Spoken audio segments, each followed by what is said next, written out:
Hoy vamos a tratar de aclarar un tema sumamente resbaloso, pero indispensable para fundamentar la ética desde el realismo moderado: la metafísica, cuyo significado se ha prestado a tantísimas confusiones.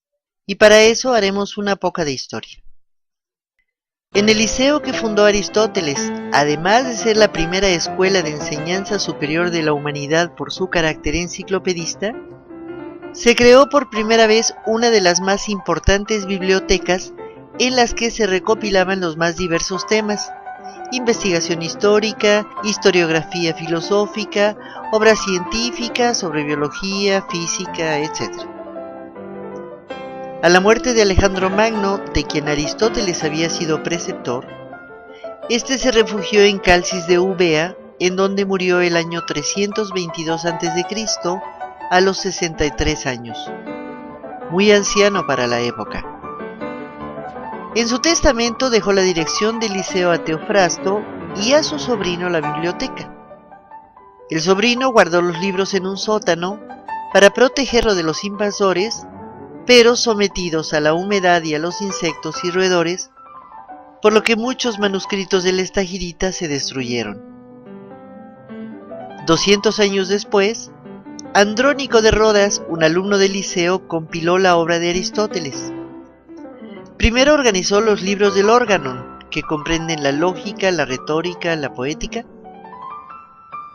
luego la ética y la política, y después los 8 libros relativos a la física, aquellos que estudian las realidades naturales y no lo que hoy entendemos por física. Y para ordenar la serie de escritos que quedaban, que se ocupaban de lo que Aristóteles denominó filosofía primera, teología o sabiduría, cuyo eje central es el ser, y tratan de aspectos que no son accesibles a la investigación científica, a los siguientes libros los llamó los que hablan de lo que está más allá de la física. Metafísica significa eso, lo que está más allá de la física.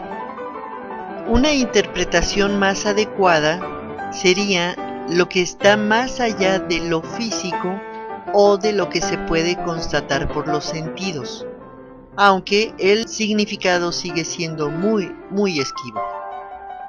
Vamos a ver el cuadro siguiente de la recopilación de las obras de Aristóteles, que es magnífico.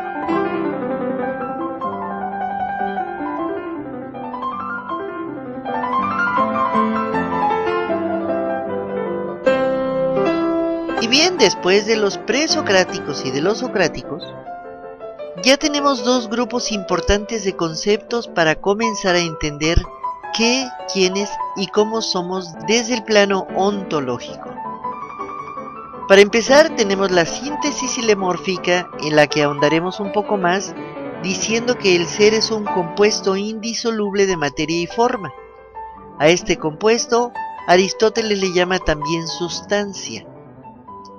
Y ya habíamos mencionado que en el ser humano la materia se refiere al cuerpo y la forma al espíritu, que son los 2 elementos esenciales, integrados de tal manera que si uno de ellos falta, el ser se destruye.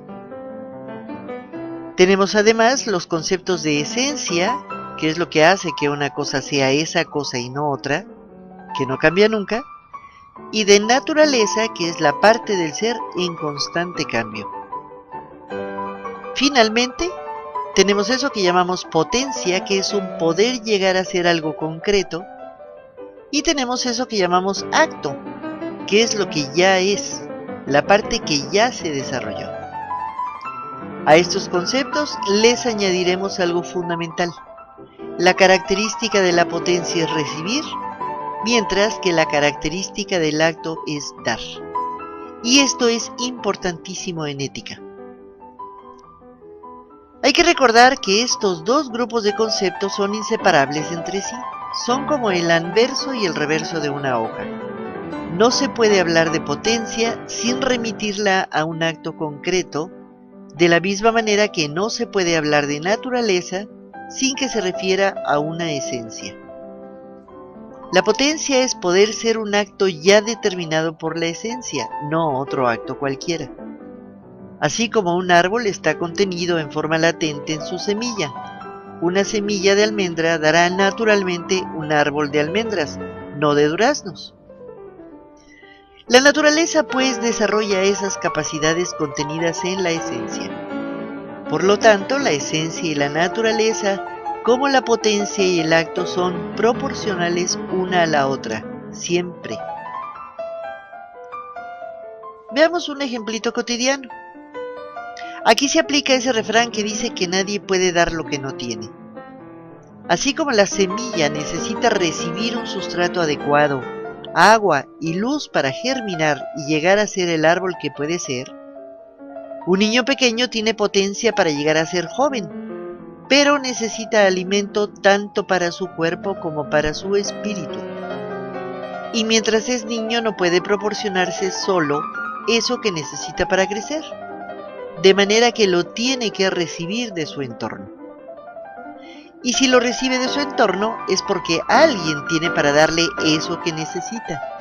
Usualmente sus padres, sus profesores, la sociedad en la que se desenvuelve. Es decir, los adultos que ya recibieron todo lo que tienen están capacitados para dar porque ya lo son en acto.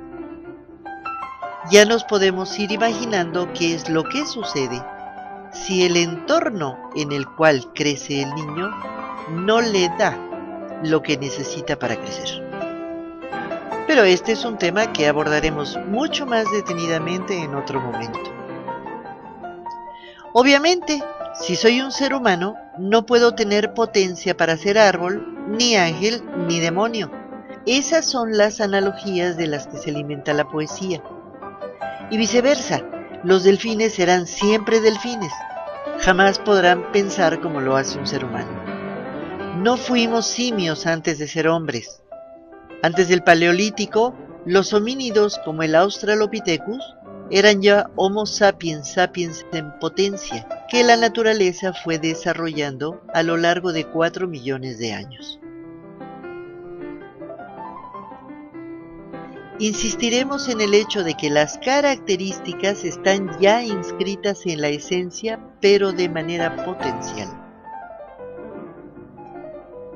Bien, si logré explicar esto de manera comprensible, habrá que preguntarnos si existe algo que sea solo acto. Y la respuesta es sí, sí existe. Dios es el único acto puro que existe. ¿Por qué? Porque lo que es potencia no es acto. Puede llegar a ser algo más de lo que ya es, pero aún no lo es. Es decir, lo que es en acto ya es algo. En ese acto no hay potencia. Hay potencia para otras cosas, pero no para ese. Ese acto ya está terminado. Si Dios tuviera potencia, podría llegar a ser algo más o mejor de lo que ya es. Podría ser más o mejor Dios, y eso es imposible, no sería el absoluto. Por lo tanto, solo Dios es acto puro. Fuera de Dios, todo lo demás es acto y potencia. Y la siguiente pregunta brota por sí misma. ¿Hay algo que sea solo potencia? Sí, también. Recordemos que la potencia es todo aquello que puede llegar a ser algo, pero que aún no lo es. Una idea, por ejemplo, o un anhelo, o un valor. Recordarán que Sócrates decía que es importante saber qué es la justicia, y esta es una idea potencial, pero es más importante ser justo. Ser justo es el acto. El ser es entonces un compuesto metafísico. Si existe en el mundo extramental, fuera de mí, entonces tiene realidad objetiva, realidad extramental. Pero si ese existir pertenece a mi mundo interno, a mis ideas, tiene realidad subjetiva. Si se piensa al ser como una cosa, se trata de un ser lógico, de una idea, de un ser potencial. Por supuesto, en este caso no hay sustancia. Si se capta al ser como existir, entonces se trata del ser metafísico, concreto, real, Se trata del ser actual. La diferencia entre el ser lógico y el ser metafísico se entiende mejor en inglés. Ser no es thing como sustantivo, no es cosa.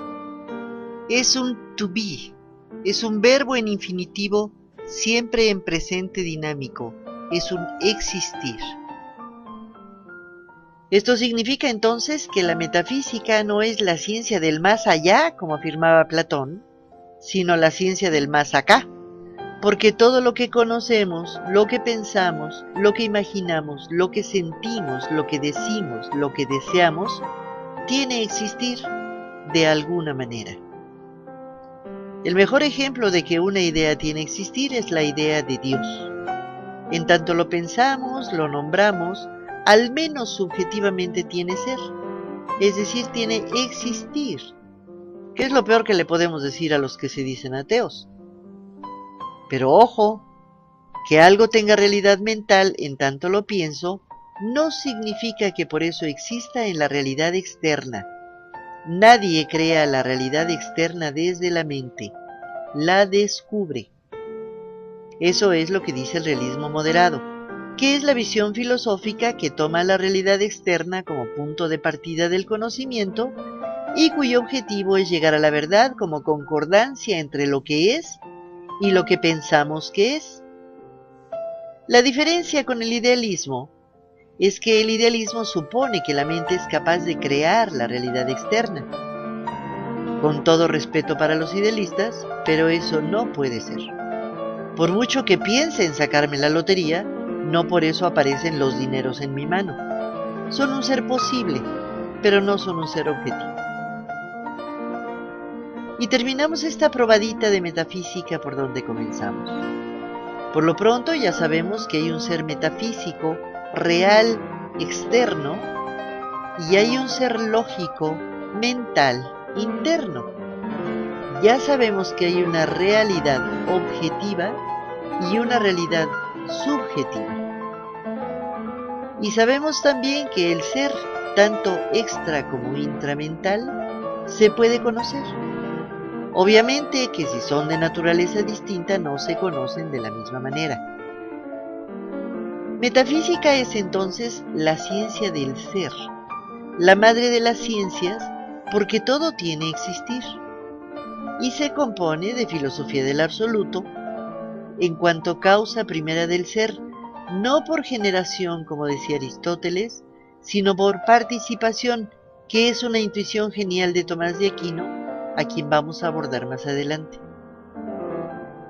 La metafísica se compone también por la ontología, que es la ciencia del ser en cuanto ente, en cuanto sustancia concreta, que se mueve entre la potencia y el acto, sin que termine de desarrollar nunca todas sus potencias. Y se conforma también por la epistemología, que es la ciencia del ente en cuanto se puede conocer.